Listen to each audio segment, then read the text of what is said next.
we talk about this oversexualization when a 13-year-old and a 15-year-old say, when you're having a conflict, just have sex and that will just take care of it. Like, that is the evidence of the desensitization that we as a society have cultivated.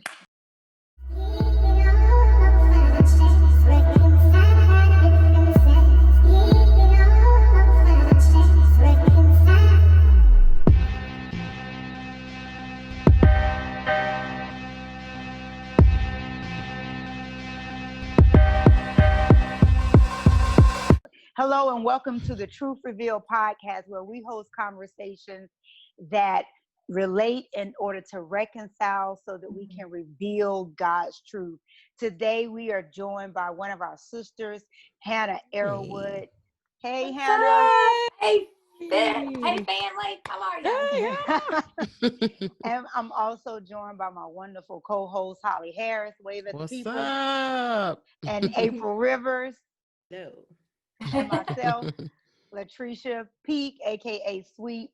So we just thank you guys for being a part. We're going to dive into some very heavy topics today and some very sensitive information. So we just want to first of all say that we definitely realize that this is a sensitive topic, and we want to be respectful in the conversation that we have around that, especially for those who may have been impacted through sex trafficking and human trafficking, or may even be involved in it currently. So we don't want to take it lightly. We don't take it lightly, but we do want to bring awareness to the spirit and call it out and cast it out, and be knowledgeable about how we as individuals can partner with ministries such as Present Age Ministries and others to bring awareness and to just help those who are in need. So right now, I would definitely love for our wonderful guest, Hannah Arrowood, who is the founder of Present Age Ministries, to just go ahead and expound to us and tell the listeners about how Present Age came about, how it just all morphed into what it is now. Well, I just want to say I'm super excited just to be here with you guys and just be able to, like you said, have a conversation. And I love that, so that truth can be revealed. I think for us, this world that we live in is a world of lies and a world of darkness when it comes to specifically to fighting human trafficking. And so that's what it's about. It's about replacing the lies that the enemy has spoken over people with the truth of what God has said, like one life at a time. And so I'm so pumped. So I will tell you the short condensed version of Present Age Ministries and what the Lord does. Here is what I know is that God sets in the hearts of man the culture of his kingdom, and no one chooses to fight this unless they've been called by the King of Kings, because it is, at least in my experience, I would never have chosen this. Let me just make it about. Let me break it down to me. I would never have chosen this had you given me a lineup of menu options. But I know that the heart of the Father has been put into my heart for those that he is fighting for. I wake up, have been doing this now almost, we're getting ready to celebrate 12 years in a month. And like, I am more passionate and more determined about it today than I was then. And that's not because of anything in me. It's because of the way that God operates in me. And I know that. People tell you should be burning out by this. Aren't you tired? Aren't you ready to move on to something else? I'm like, what are you talking about? We still got things to fight. That's right. God. I know that we talk about trafficking, and it's become this buzzword, and it's become this thing. Really in the last decade, the last 2 decades, but we can see instances of trafficking back as early as Joseph and his brothers, where they sold him to people, right? Because trafficking isn't new. It's like it's a buzz, that it's a social justice issue now that we can see the Lord fighting for his people that have been trafficked well before, like when the pages of scripture were written.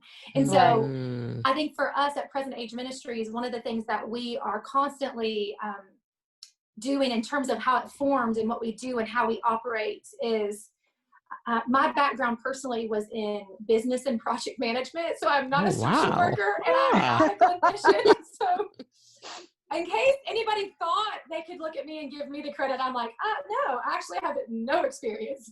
Wow. Which is just the way that the Lord does it. Isn't that just example? That's how he does it. He chooses those that are unlikely, and he equips them to do his work. And he gets the glory and the credit for it. So yes. I know that when we started to do this, and God, what do? He made it very clear from the very beginning, as Hannah, you have to follow my voice.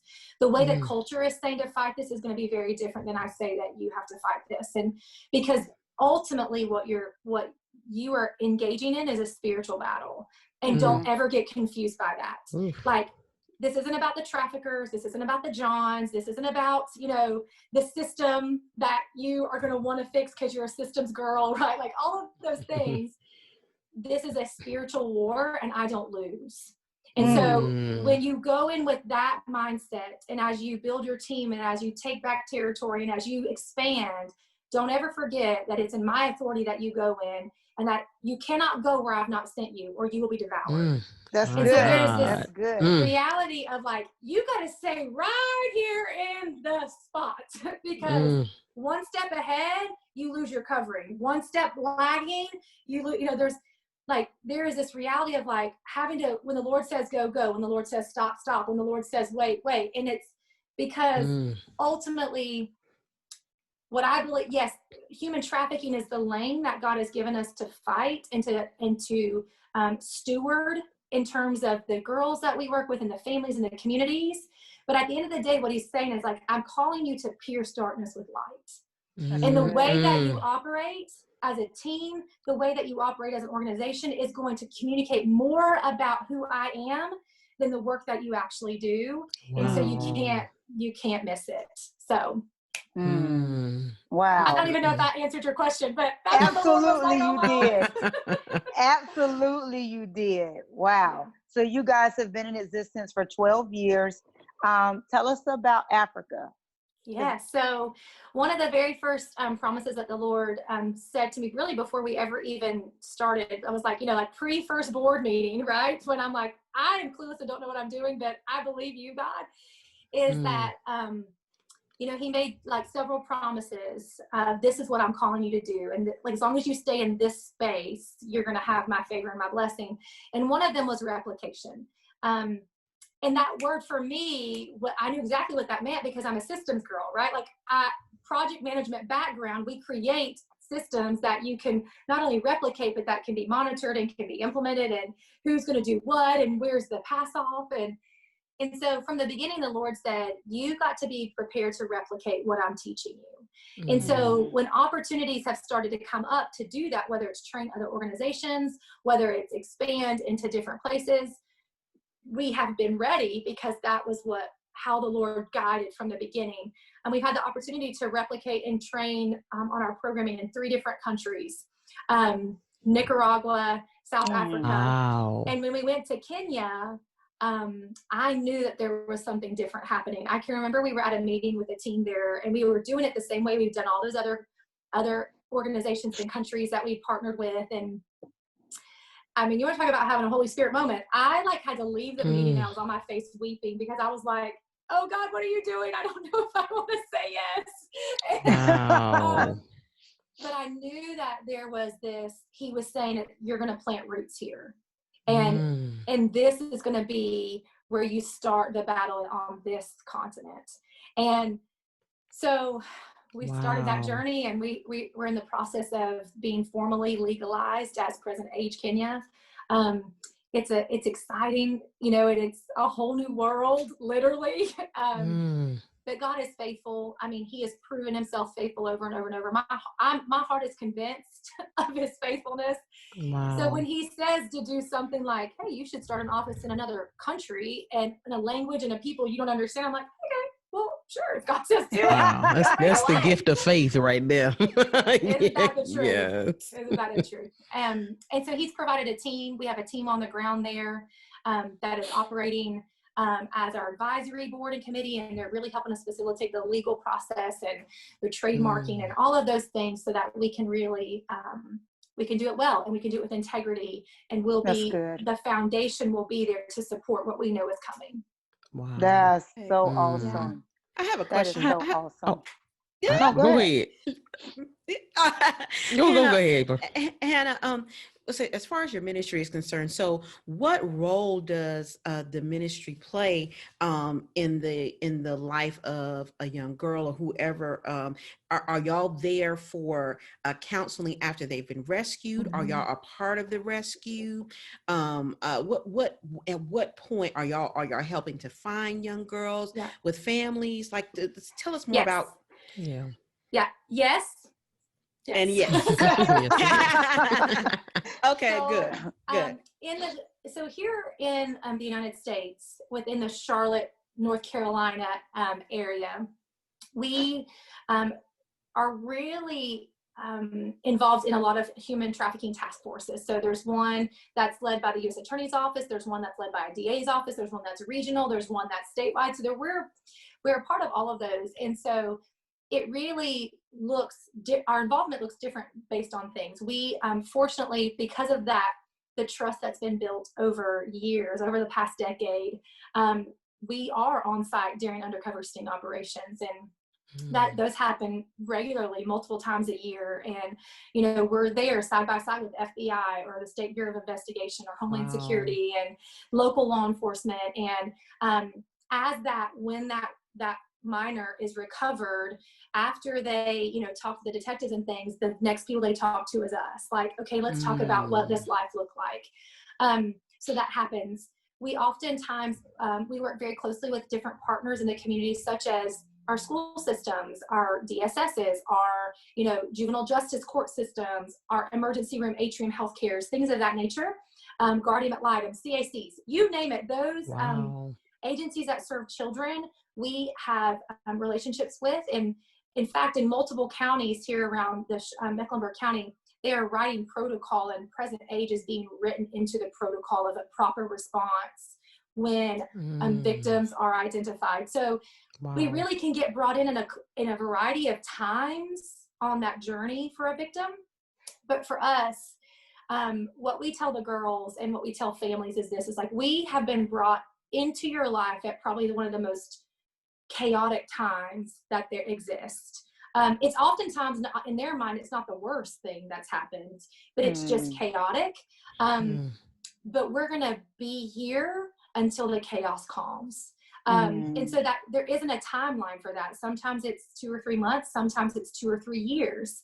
And so for us, it really is individualized, and those care plans are individualized based on the needs of the child, but can include all of the following. So we look at their general needs. Is there shelter? Is there security? Is there food? Is there safety? Those immediate things that have to be addressed immediately.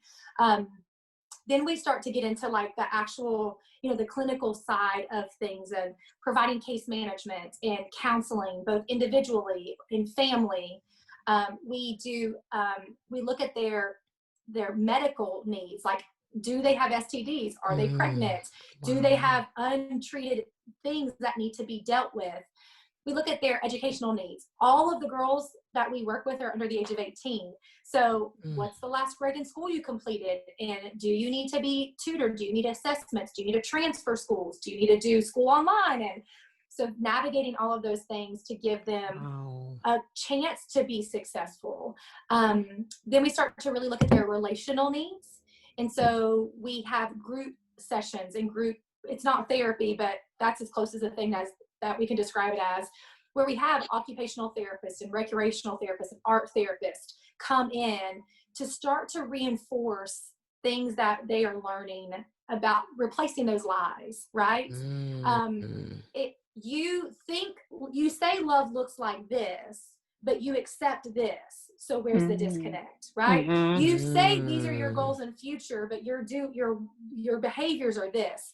where's the disconnect, and starting to help them really like layer by layer get to the bottom of what is really in their heart that's really, really hard to deal with.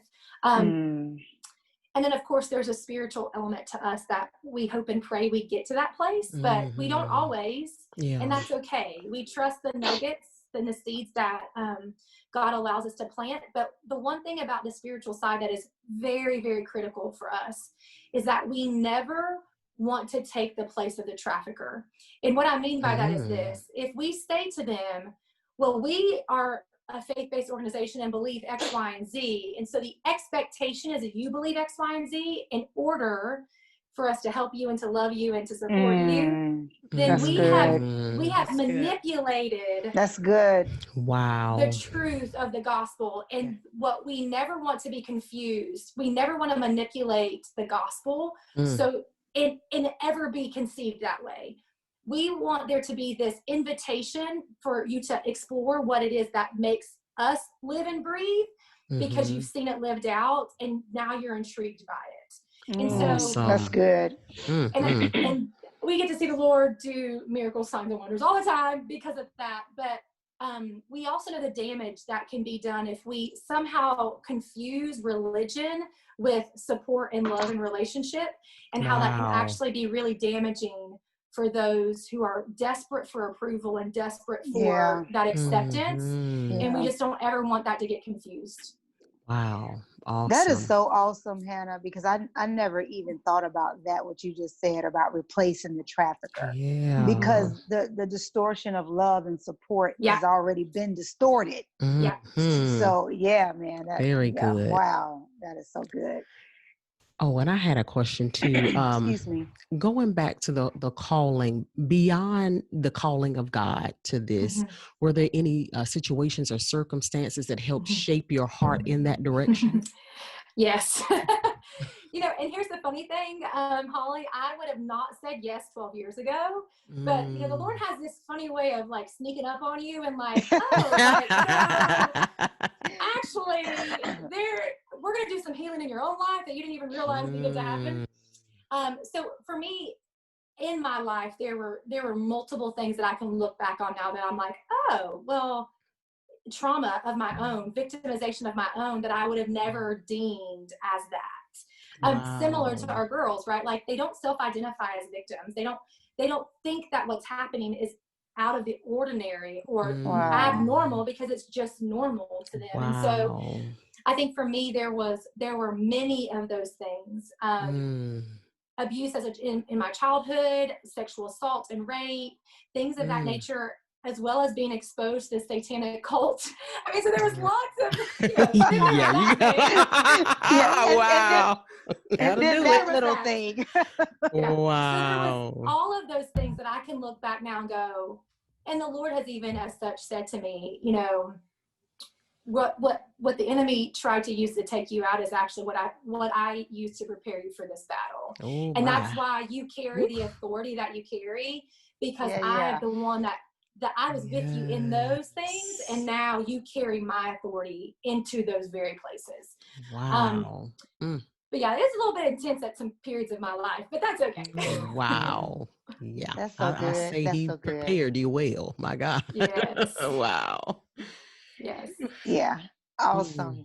Yeah. So tonight we were talking about, or one of the things that we wanted to discuss outside of the trafficking piece and the human, just trafficking sex or human.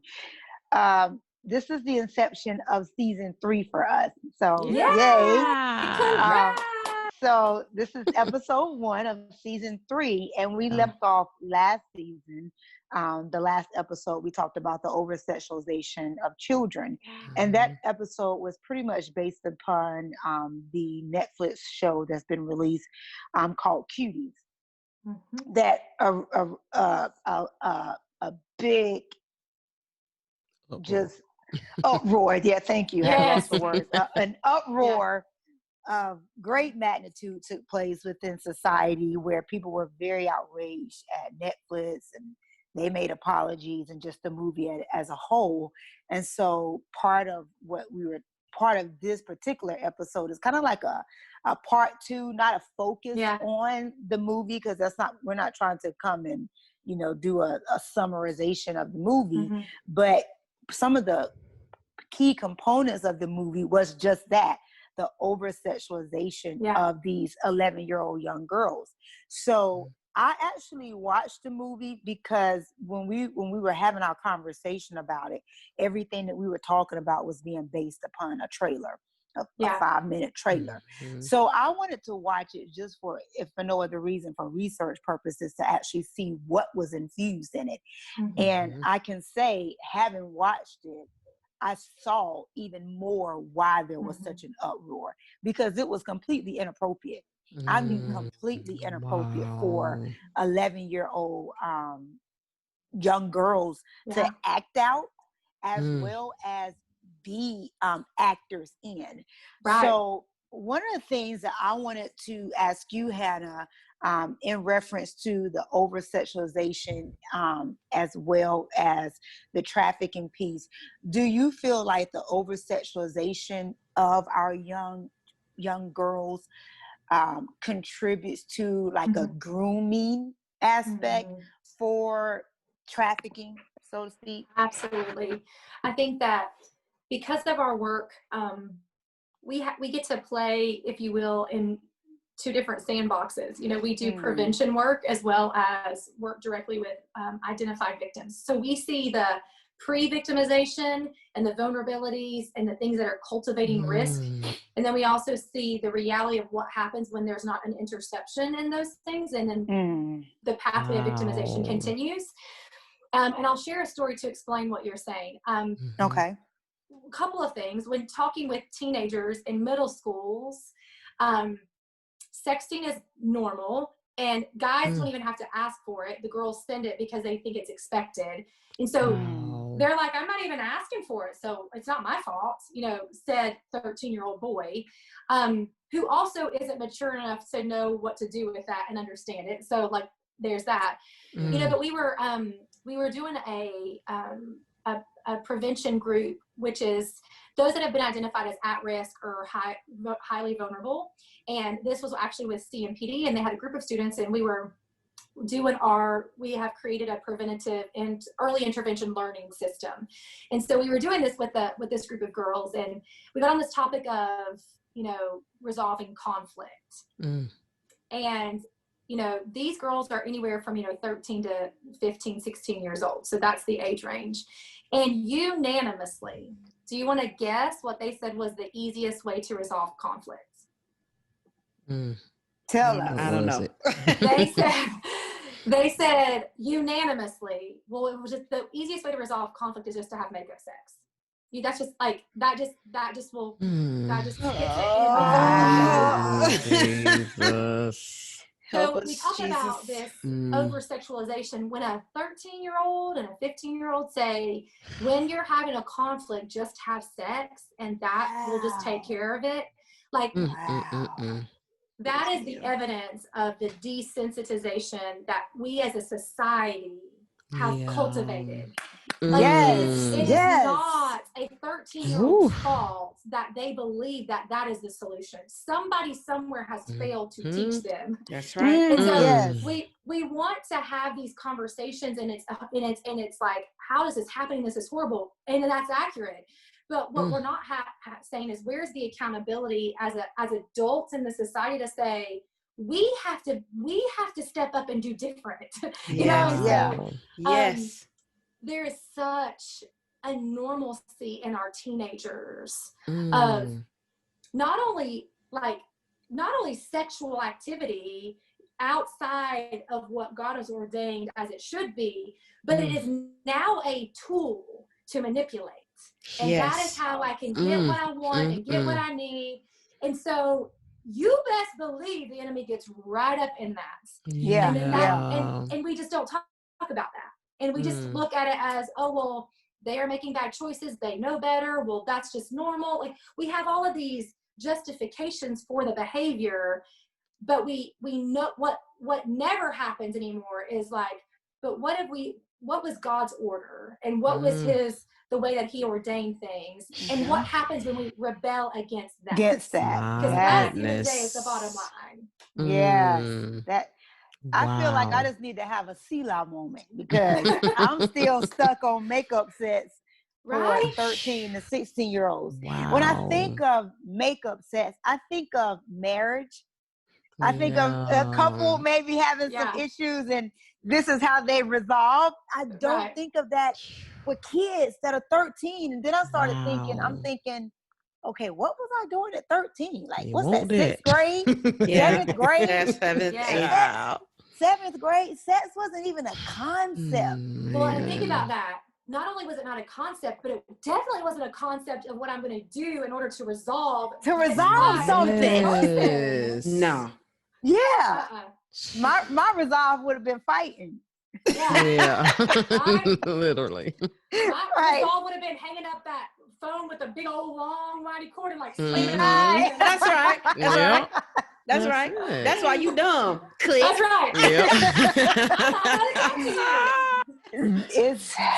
It's a different man. It's a different day. Like that's just mind blowing that you're saying unanimously that was the consensus. And I think that in that moment, you know, we always say, our team always says, like, I'm just not really shocked anymore, you know, and when people come back and say things, but then there are moments where I'm like, are you serious? Like, that was one of those moments, like, you had 15 girls in a room, and all of them were like, well, yeah. Well, that's just, you know, and it was like, those are those moments where I think for me, I realized as a society, really how far we've come. And, you know, I make this comment a lot to people when I talk about this. Like, we want to complain about the branch that is bearing fruit, but nobody actually wants to cut down the tree.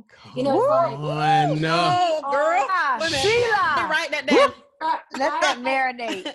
This is the fruit of the seeds that we've planted for generations and generations, and we've ignored it. Yes, and we've ignored it, and our kids are now the ones that are like eating the poison that they don't even know is poison, and it just it just makes me go ahead. I would say it reminds me of that scripture where it talks about the sins of the father visiting the second and the third generations. We haven't addressed things, is what you just said, and now it's coming back to the generations, the children's children.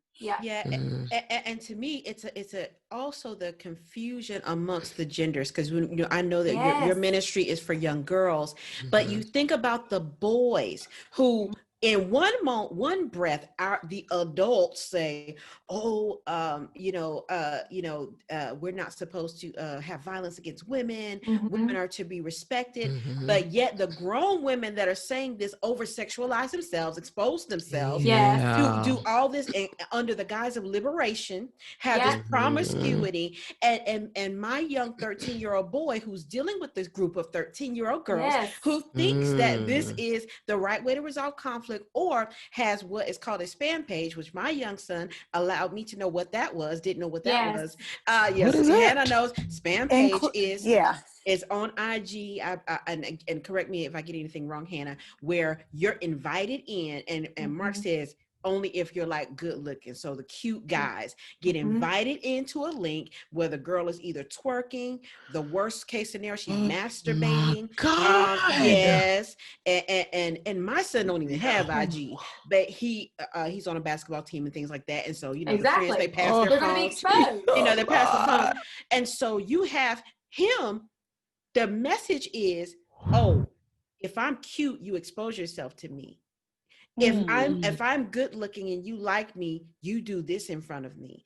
But then we go to the straight hypocrisy. It's lunacy. Lunacy. You and the adults amen this, whether they know it or not, by how we act. By, you know.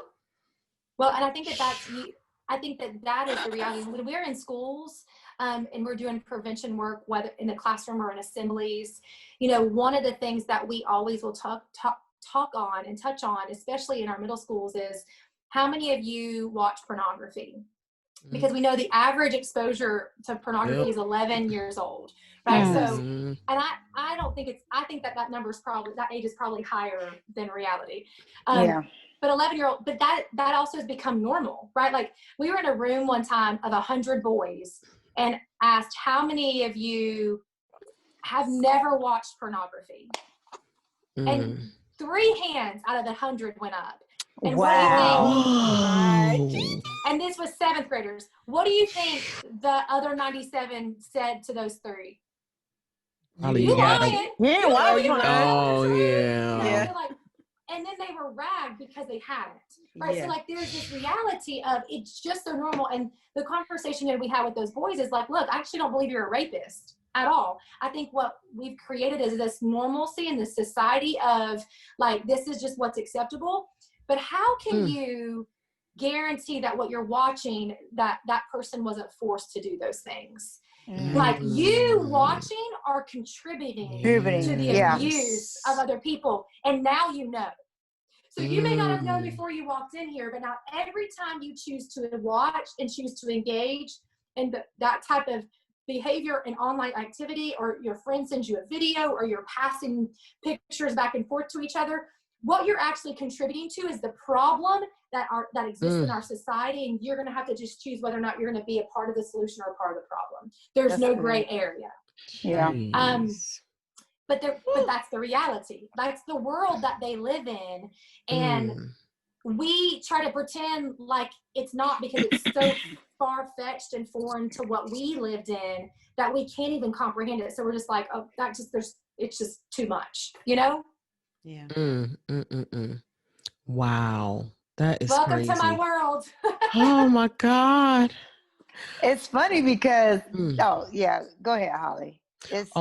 Go ahead if you had a comment, because I was going to go ahead and ask her another question, but go.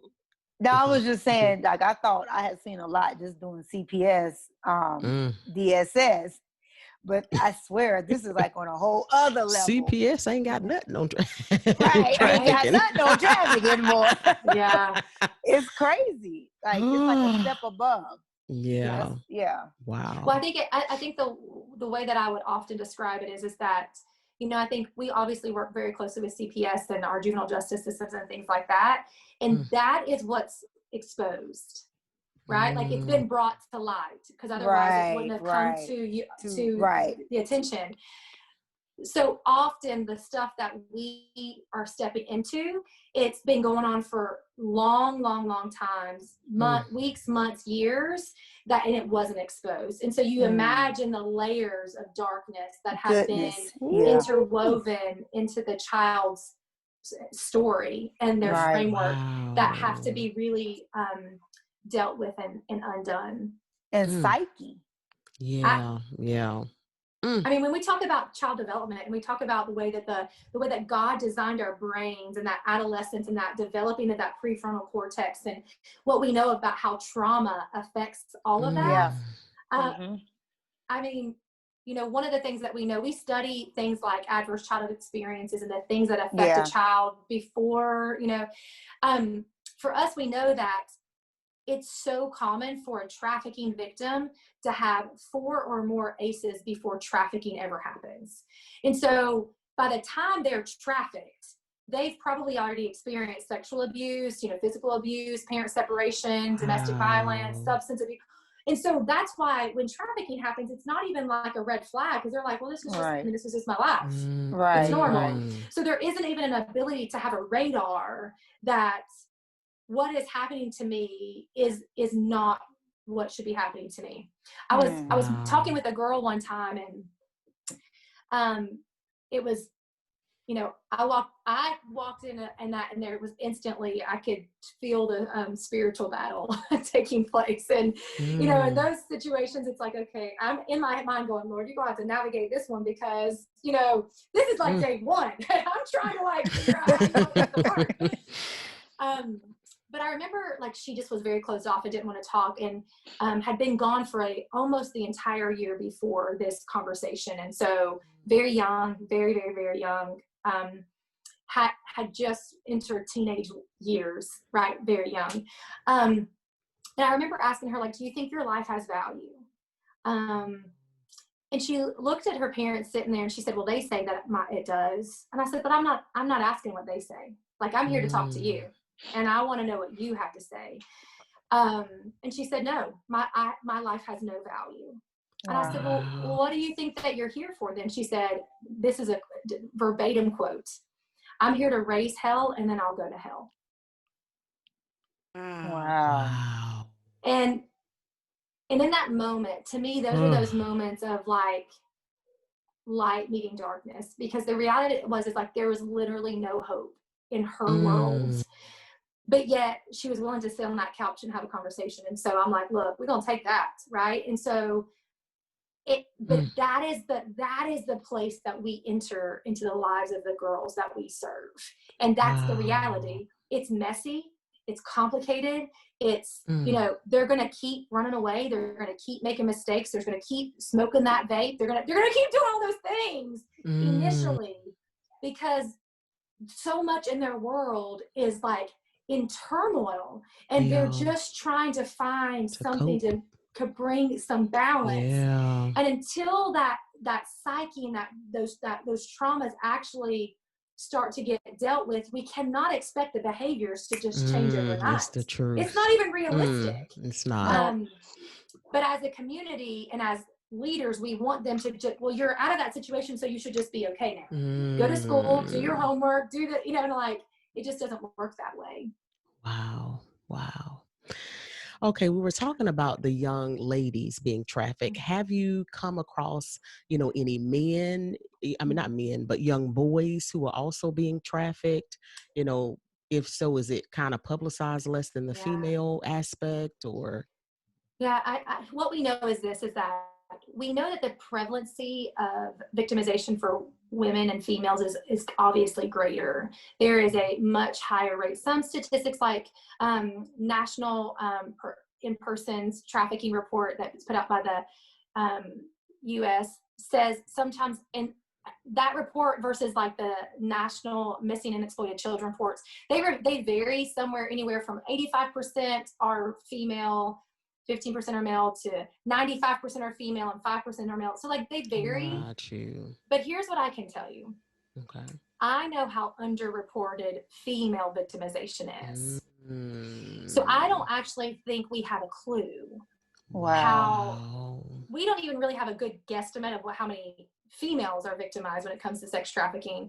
So how do we really gauge the victimization of our young boys? Because there's also a stigma that comes with that. That is way greater than with females, especially when it's male on male, when you've got male perpetrators perpetrating young boys, because then the stigma becomes, well, I'm not gay. Well, I didn't, and so like they keep it quiet because they don't want that. And there's so much stuff that comes with that. I can remember I was at an event, this was years ago, right at the very beginning, and we were doing a community awareness event with a bunch of high school students, and this one particular female comes up to me sobbing afterwards, and she said, you've got to talk to my friend.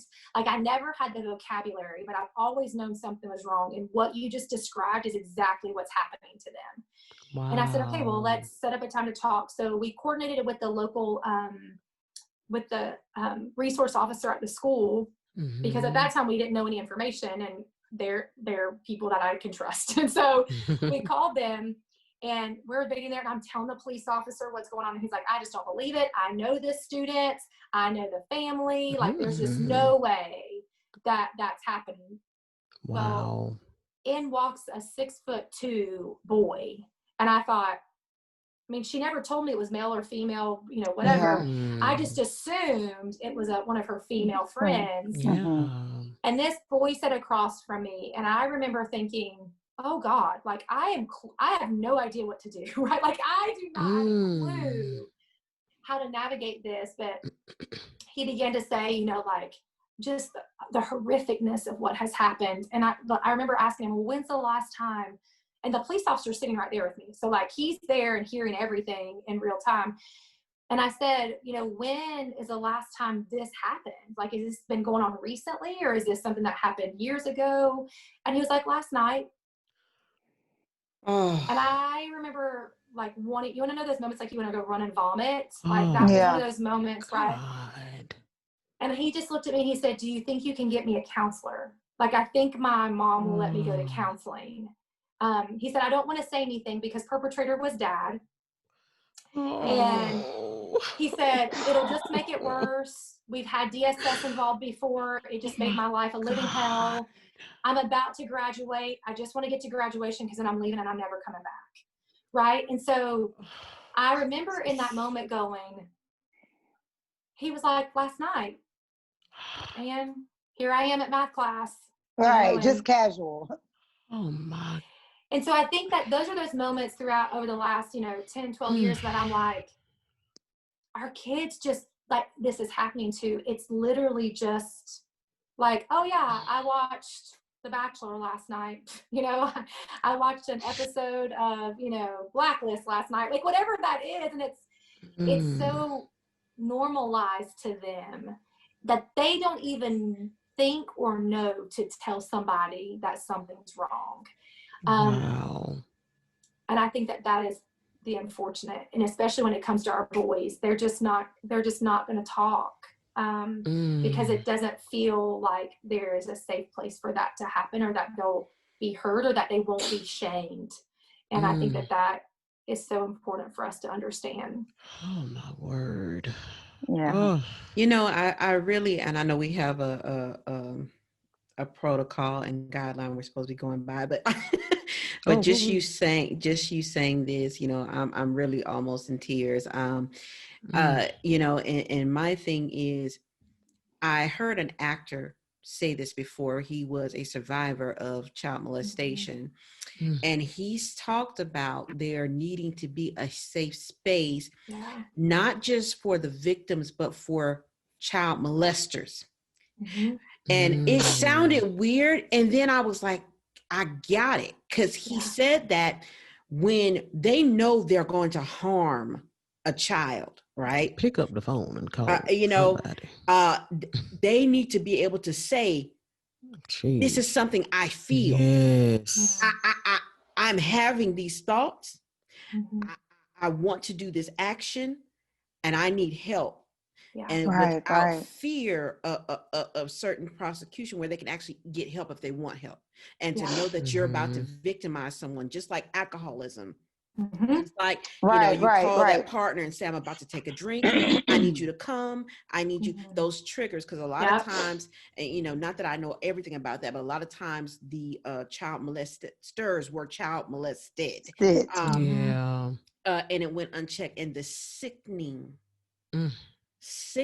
thing of incest and things like that, stepdads, real dads, what have you, that just adds another, that aunts and mommies, that adds another element. That adds a whole nother element when it's this is your parent. And that confusion of boundaries and trust and safety and authority and all of those things. If I can't trust my mom and my dad, why in the heck am I going to trust this law enforcement officer or this teacher or this, and I think that it's exactly right. And one of the things that people say to me all the time, they're like, well, don't you just want to like kill every like trafficker or John because the reality is that I actually get like, there's times because of the things that we do that we know their names. We know like when their trial is, like we know those things because we're walking it with the girls that we serve. And I think that there was a place early on in this journey where the Lord was like, if you can't, like, you got to trust me with justice. Because if you are only seeking humanly justice, this is going to eat you alive. But what you've got to do is also like know that there's a spiritual battle that's taking place over their hearts. And like, where is that coming from? Do you know what I mean? And like, because you're exactly right. Oftentimes there has been this perpetration on them that they then take back control by now becoming the one that perpetrates and controlling the dynamic. And that's a reality. But and we have to figure out ways to have those conversations. And right now they are so few and far between. And there's very few places where those conversations can take place that like it just creates a deeper and darker web for these people to become entangled in. We that is so good, Hannah. The two things: one, that what the Holy Spirit or what the Lord spoke to you about, you have to allow Him to take care of the justice piece. Because I think, like you said, this is a social justice type of issue, and anyone who carries that burden for justice, you want to see justice served. And so it's like that. That is a thin line. I want people in jail. Right. I have a few ideas of how to eliminate the ability to continue to perpetrate, but they don't and it cuts some parts off. If your eye offends you, pluck it out. Come on, some stuff need to be plucked out. Right, cut off or something. But, and it's like, that's a thin line. But we had a podcast about this, kind of along the lines of what you were saying, what April was saying, and yourself were pertaining to safe place for the victimizers. And I think we kind of talked about the accountability. There's no place for accountability. There's not accountability in the church on the level that it should be. When you start looking at the things that happen in youth groups and youth pastors and things of that nature, how dare we think that accountability is going to be established in the world system? But God knows it needs to be, because who knows how things would be if those statistics would be different if that victimizer knew that there was a safe place where he could have somebody to go and talk to. I know that there was a friend of mine, he really wants to fight the demand. And he told me about this story one time where they go out and do reverse stings where they pose as the girl to get and to have like interaction and intervention with the men. And I remember him telling me this story one time where there was a middle-aged Caucasian man sitting there, married, had a kid at home, and like started to open up and, said he had a 16-year-old daughter at home, and he said, you were coming here to pay to have sex with somebody you knew was under the age of 18. And like, and like this man just breaks down and starts weeping. He's like, I have no idea how I've got to this place, but where am I supposed to go? And so there's this reality of, we have broken men, like broken men who therefore, as a byproduct, are not able to be good husbands, are not able to lead their families, are not able to walk in the spiritual authority that God has called them to walk in. And so it really begins to further isolate them and further, keep them in this place where the enemy just can attack and attack and attack and just give in, and so like, well, I don't like that. And I think that guy should be held accountable and go to jail still. Like, I still want his heart to be transformed. And I still want there to be an ability for him to encounter the love of Jesus in the same manner that I want, the girls that we work with and the families that we work with. And so I think it's recognizing that there is a place for justice. And I think that our legal system and our legislation should do more to provide earthly justice. But we can never confuse that with the reality of that the justice system is not going to fix the issue of human trafficking. It is because it's an issue it's a matter of the heart of people. And then a legislation bill is never going to fix that. That's so true. And we have to recognize that.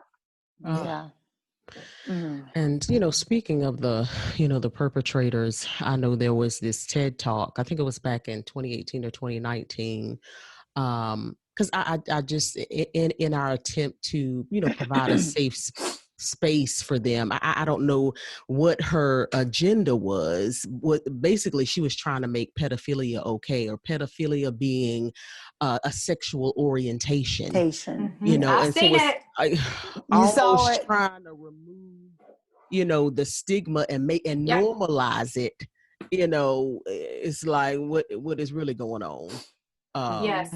Sorry. So No, you're fine. It's disgusting. But so I thinking, I don't know if her attempt was to try to make them feel okay about what they're feeling, but in doing so, she almost like she was trying to make it okay for it, Yeah. Yes. Yeah. to happen. Yes. Yeah, and Yes. although I know that, and I agree with you, Hannah, legislation is not going to stop trafficking because it is a hard issue, because lust is such a strong thing and deviance is such a strong thing. They Yes. can be prosecuted to the top of the top, and then the first day they get out, they're on the Yep. hunt again to victimize again.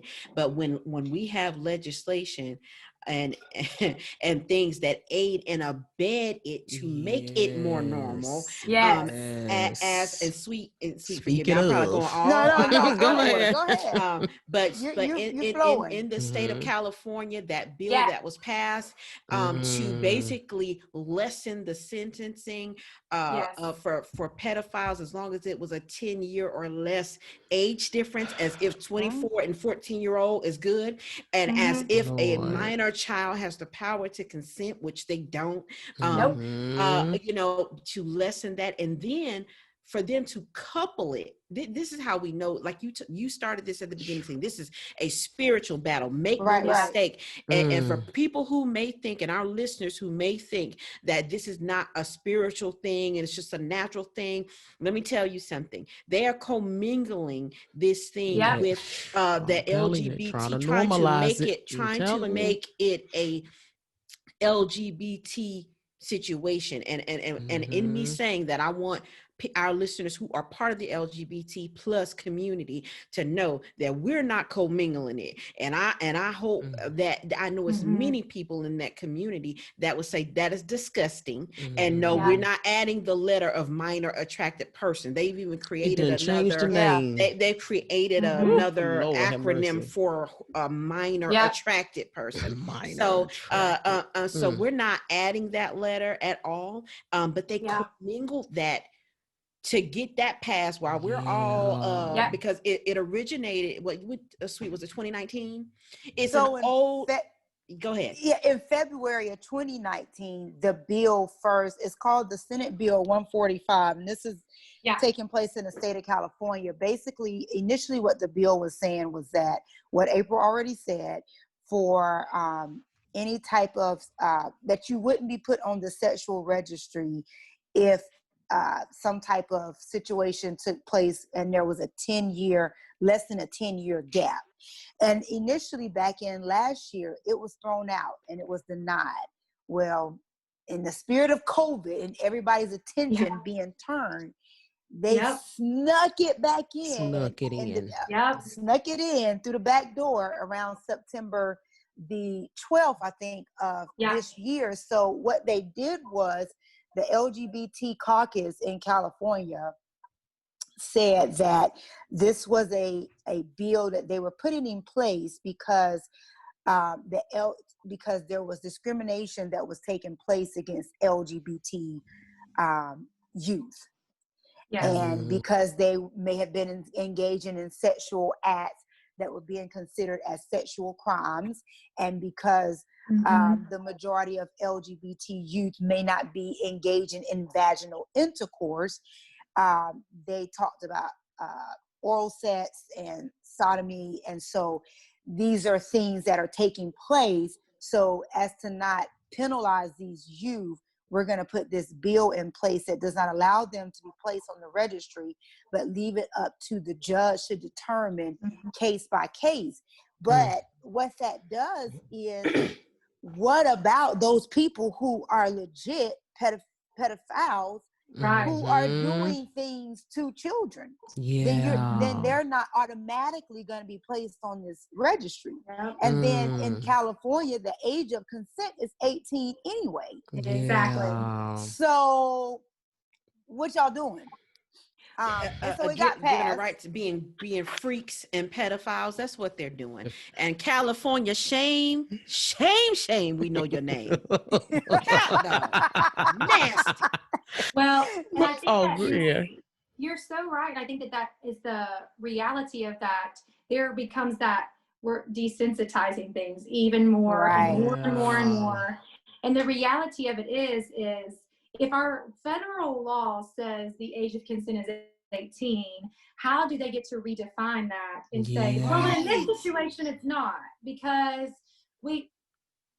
and so we're taking things it's being twisted, and the context is being twisted, and it's being, it's being tainted, and that where things should be black and white, it's become gray, and it's up to decisions, and it's up to, and what it does is create it harder and harder for victims to actually have a voice, because we're protecting the wrong thing. We're not protecting those that are potentially being victimized. We're protecting those who have desires, who want to do things that are outside of what should be defined as acceptable. Yes. And we're going to answer for that. We are, because when I was reading over this bill, I was thinking, how did we, it's what you just said, how do we redefine the age of consent?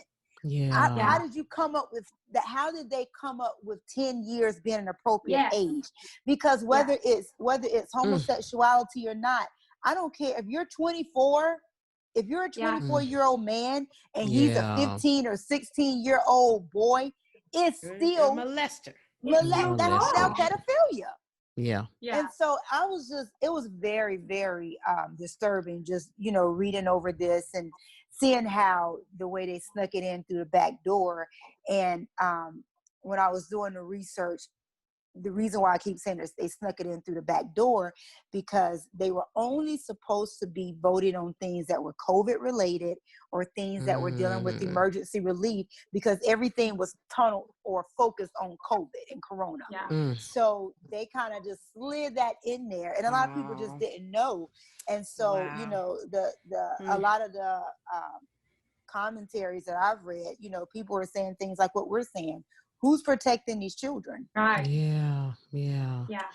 And the thing is that whole consent piece, how do you know? That's why you have the laws that are in place that kind of are more level as it relates to a person's maturity. Because how do you know they're not consenting from a place of previous victimization, or because they think it's normal? Well, okay, you know what I'm saying? Instead of really knowing who they are and being in a mature mind and state to be able to consent properly. Well, I can tell you from working with victims and working with hundreds, right? I have yet to meet a victim who self-identified and articulated day one that what was happening to them was wrong.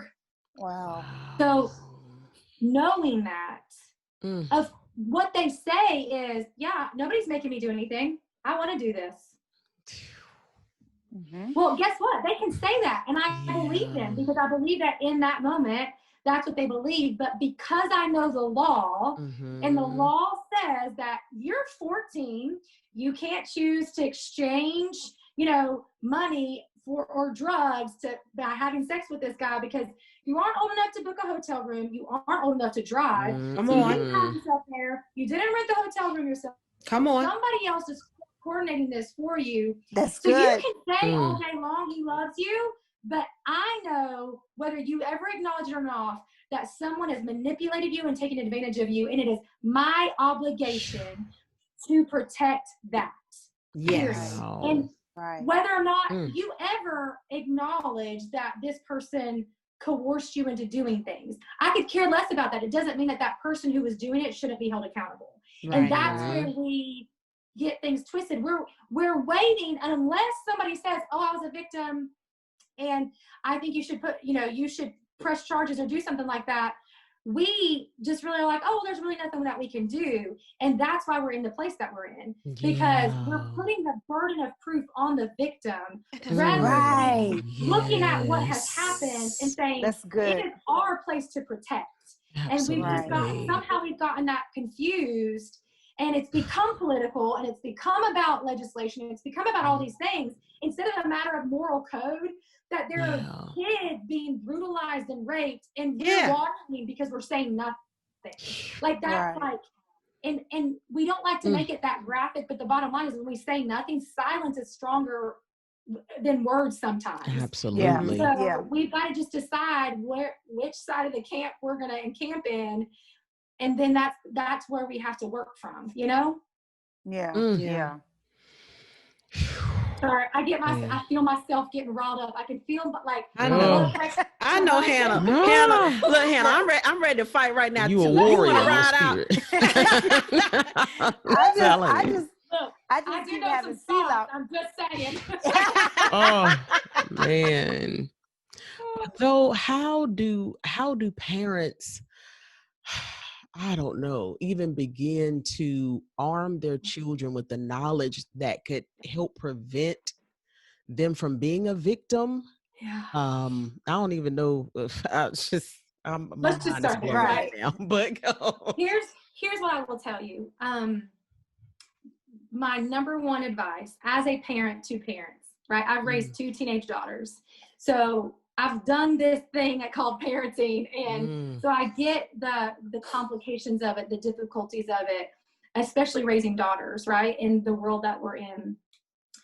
And what I can tell you from experience, not only with my own children, but also doing the work that I do is that you have to show up and be present in your child's life. There is no greater weapon that you have than to be present in your child's life. And that doesn't mean just because you're sitting in the room with them, you're present. Like it means put your phone down. It means carve out time. It means have the hard conversations. It means ask the hard questions. Like you were talking about, April, with your son. It's creating a place where your kids can come and say, I heard this at school and I don't actually understand what it means. Will you explain it to me? Right? It's that talk to me about what you think this looks like. And here's the thing. We have to also recognize when we show up, that means that we oftentimes have to start the conversation. They don't have the dialogue and the vocabulary to necessarily start those conversations, but they will engage if you create a culture that is normal. I will also say that as a parent, like you better start making some non-negotiable boundaries in your house. I mean, good. You are called to be their parent and their protector, not their friends.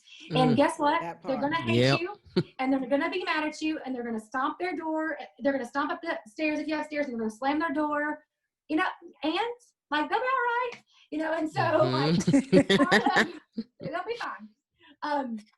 One of the things that we did in our own home, but I also encourage parents when we're especially of our girls, is that have hardcore boundaries about with monitoring software and what they're downloading on their phones, and put parental controls on. Like there should be a time at night where all electronic devices are out of their bedroom. It's too easy for them to be exposed unintentionally. It's not even that they're looking for it. It's going to find them if it goes unmonitored. And a 12-year-old cannot unsee what they have seen. It is so true. So, that's right. A 40-year-old can't unsee. You got that right. And so when it comes to from a parental perspective, you've got to recognize that you are clueless really to the world that they're living in. I do this every day for a living, and I'm clueless. Right? Like I'm constantly trying to keep up, and it's my job to keep up. And so like they're exposed to things and are introduced to things and know about things that you don't even know to ask about, because it's just the reality. But if you create a culture that they know that there's a safe place to talk about when those things start to happen in their world, and if it's a normal practice for you to share meals around a dinner table, and to it's not an option. You're not going out with your friends today. You're going out with me, and we're going to go spend some time together. And things like that, then those conversations have a place to start to happen.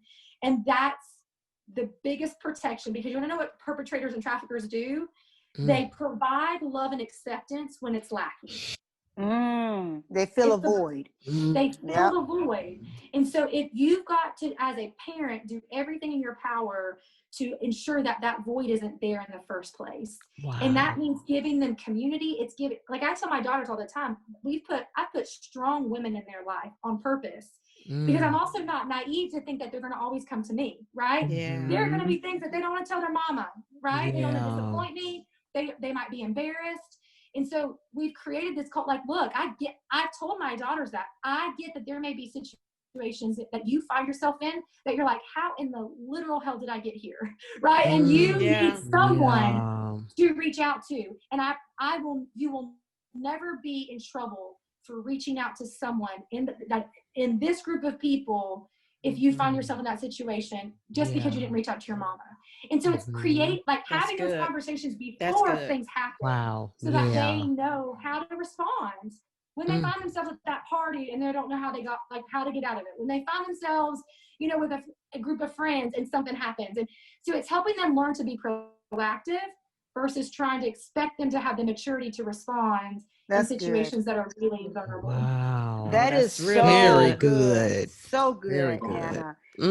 Yes. Snaps and claps. Snaps and claps. Yes. I want to piggyback off what you just said, Hannah. And, you know, Holly and I are, we don't have children currently, but when I was working in CPS, it is so important what you said about being present. And being present doesn't just mean being in the room. I specifically had a case when I was in CPS of a young girl. I think she was at least 14. I think she was at least 14. And she was a gamer. And so she's on YouTube. And this is what I'm saying, the safety of it.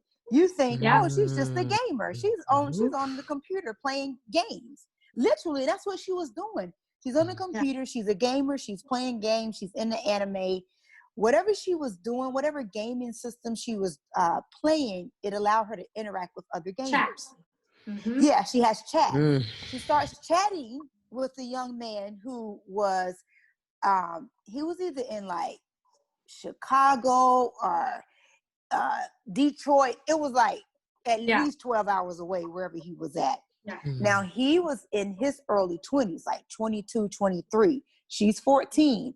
They're gaming. She has a phone. She has access to the internet. She has access to Wi-Fi at her house.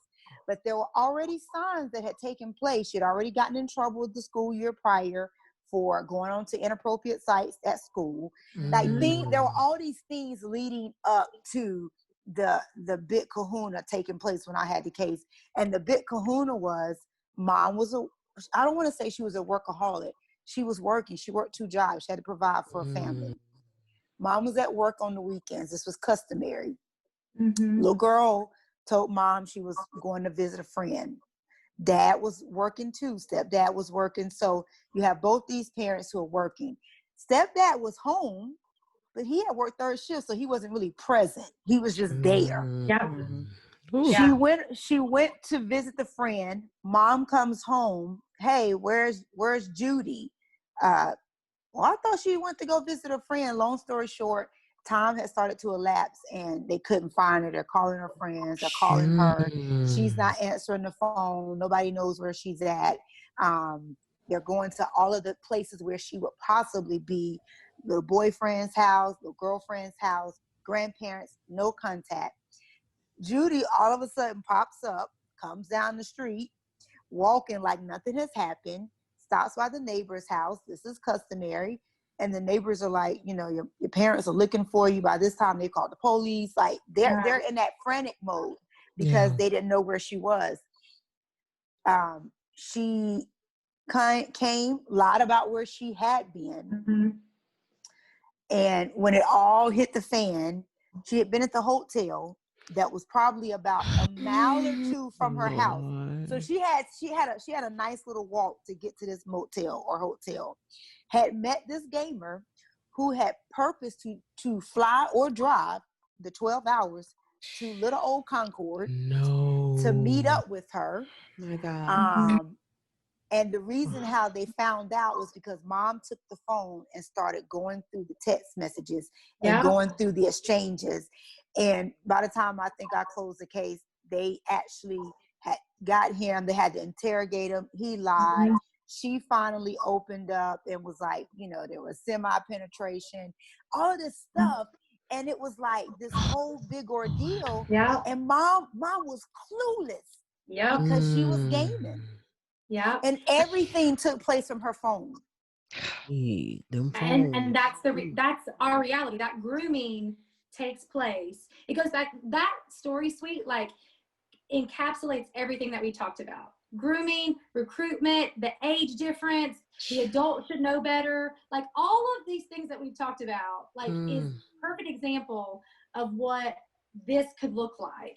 And the reality of it is that, I mean, this case may have played out differently, but what we know to happen is that that step that you just described is often a normal step that traffickers take to then what they call seal the deal, right? If they can create a romantic connection between them and their victim, they know that they have that much more control over them. Wow. And so that is a normal step in their recruiting and grooming, is making them feel loved and special. And like, it's like that that's their girl and all of these things, that because they're the special one and they're the one they love. They don't really want to make them do this. And all this manipulation happens. Right.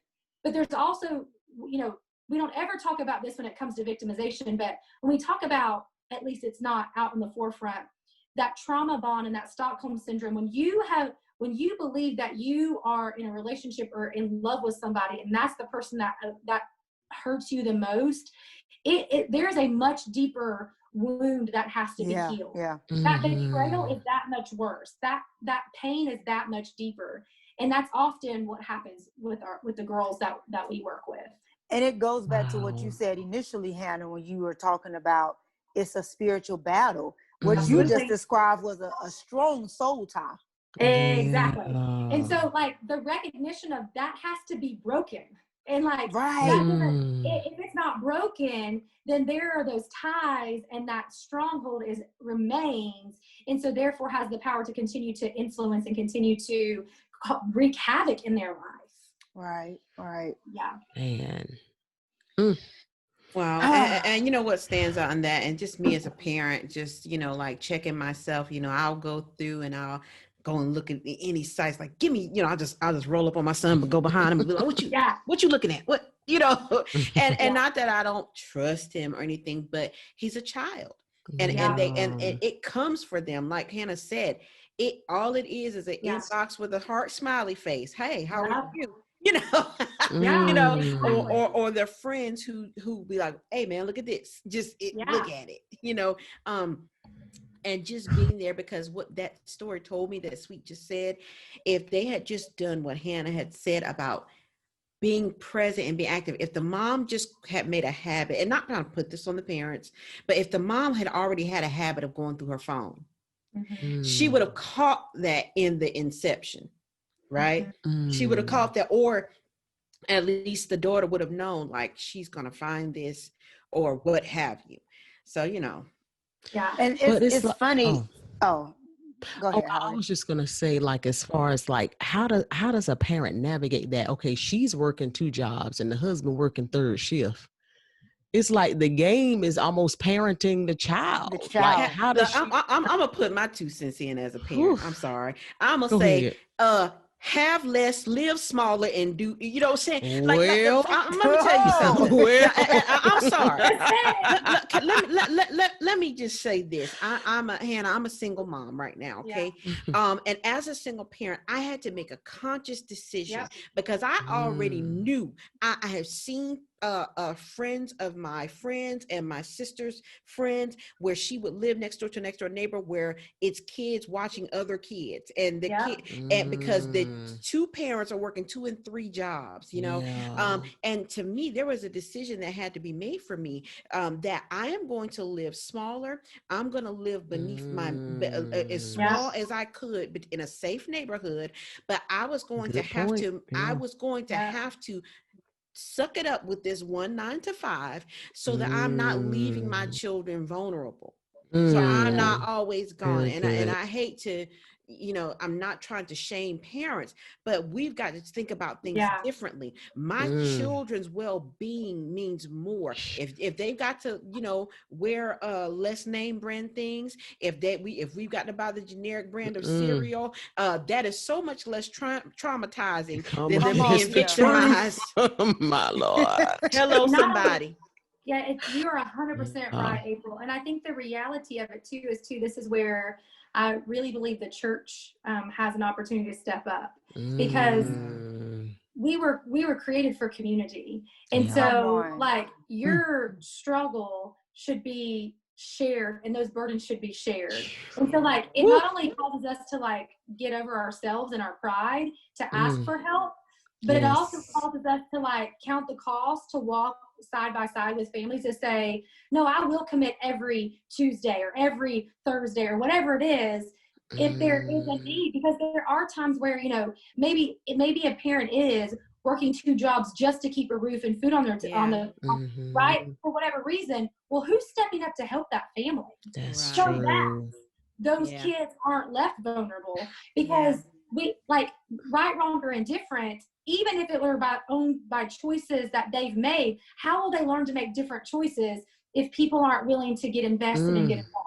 Yeah, you And so, preaching. like, So true. I think it's both. I think we as a society have said more is better.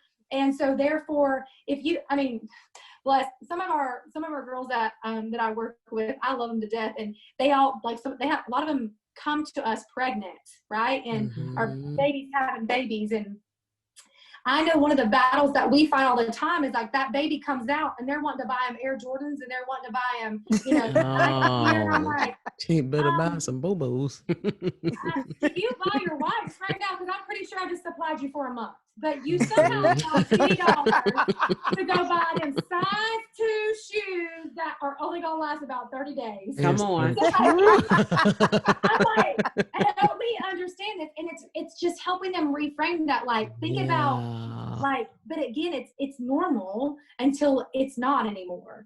And reality is that logic doesn't just flip a switch. And I think that's the biggest thing that I've learned in doing this for as long as I have, is that what we think should be common sense and what we think should be such, like, well, why don't they know that? They oftentimes really don't.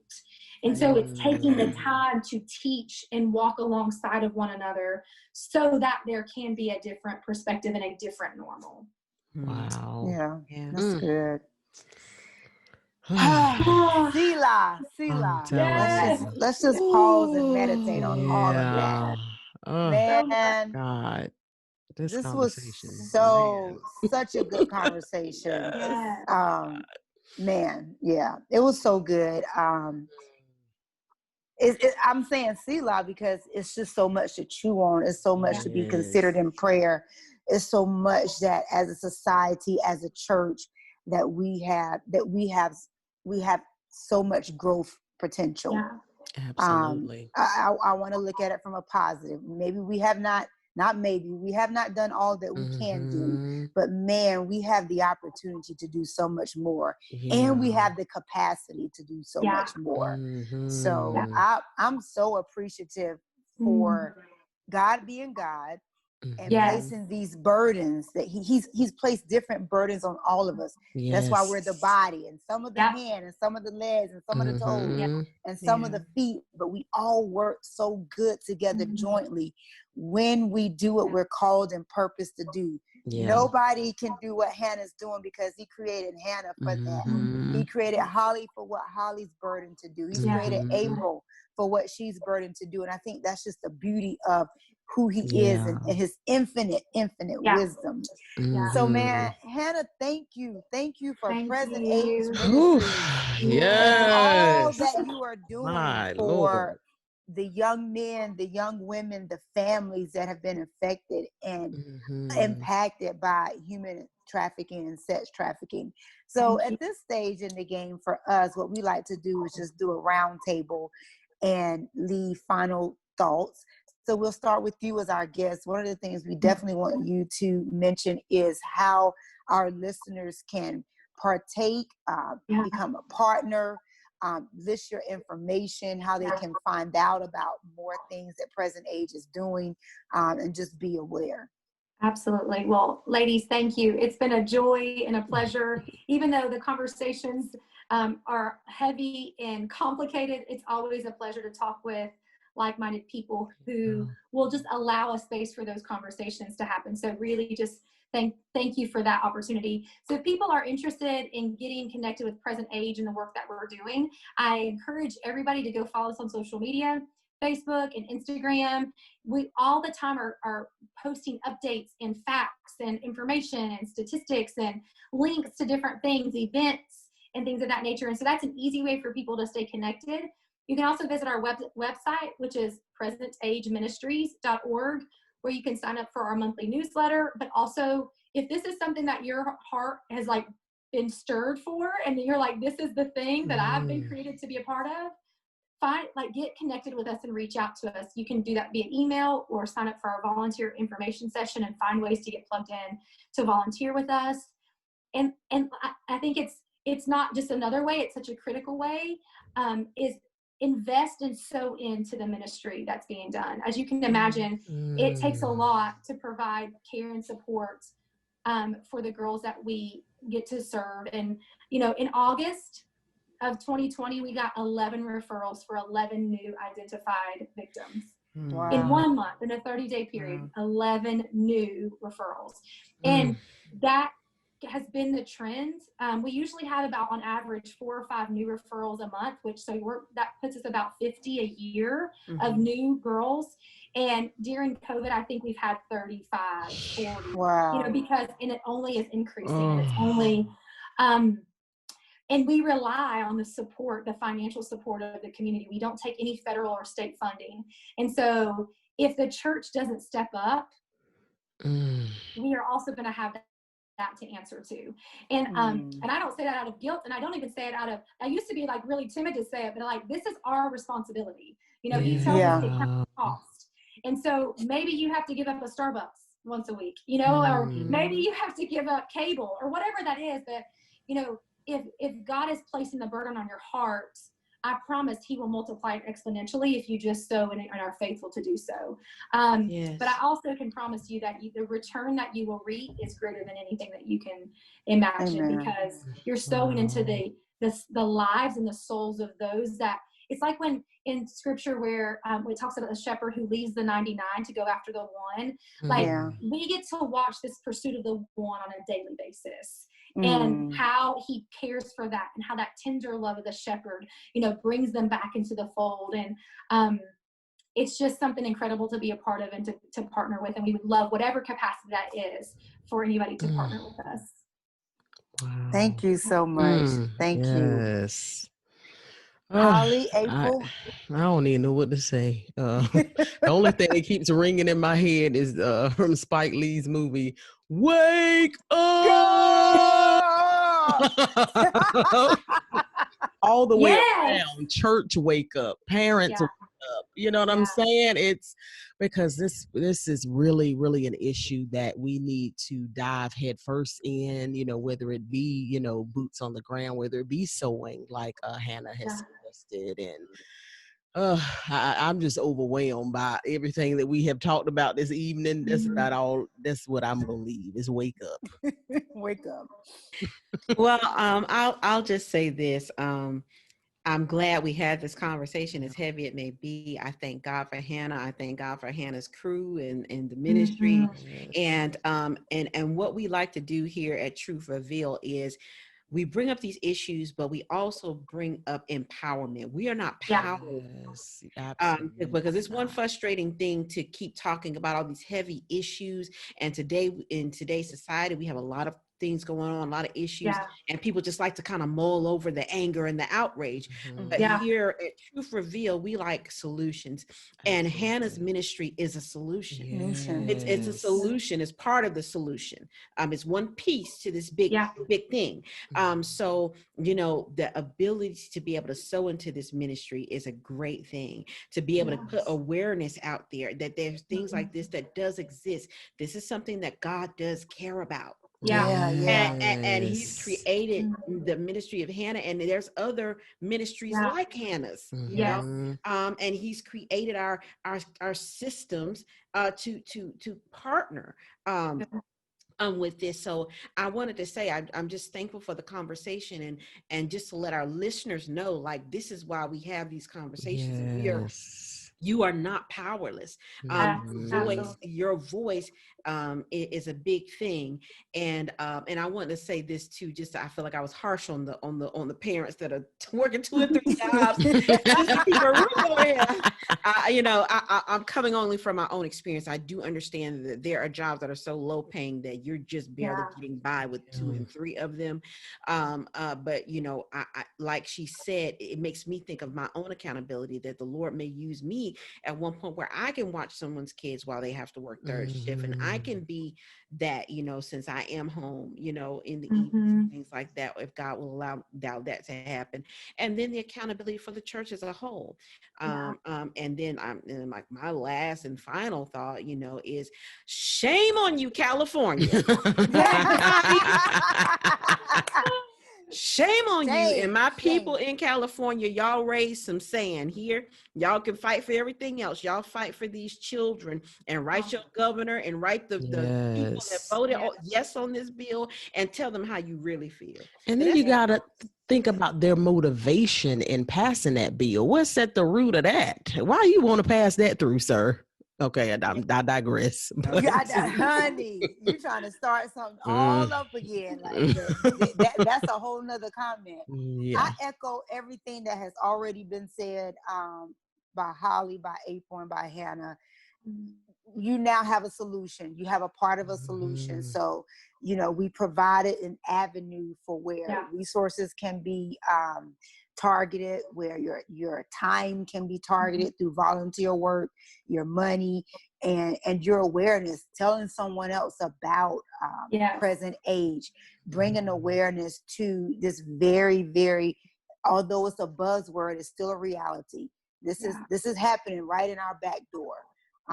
So I would just say thank you again, Hannah, for just your ministry and for your obedience to just follow hard after God's heart.